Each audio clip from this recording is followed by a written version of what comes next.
The number of Americans who have mistakes on their credit reports is staggering. A 60 Minutes report exposed that most people cannot even correct the problems. CBS 2's Christine Sloan follows up. Meg Pasternak says a mistake on her credit report nearly destroyed her credit.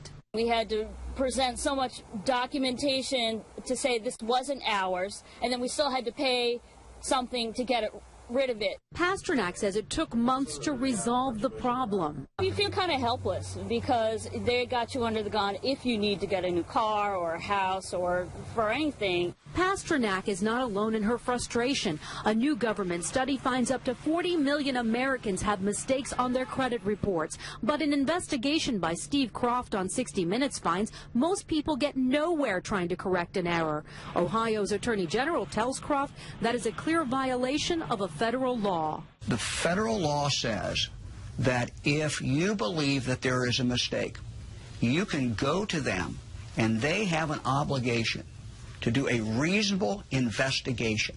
They're not doing a reasonable investigation. End result, if we're successful, is a deletion of that record from your credit report. The credit pros in Newark help people fight agencies like TransUnion and Experian. All the information they receive from a customer, they translate it into a code. They don't forward the letter and the proof of payment to the creditor. They just forward the 3-digit code. So the best way to protect yourself? Go directly to the creditor rather than going to the credit bureau themselves. Another good habit to get into, check your credit report periodically to make sure there are no changes.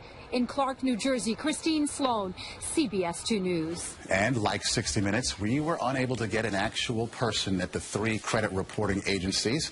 60 Minutes was referred to the spokesperson for the agencies, who provided a statement citing an industry-sponsored survey that showed 95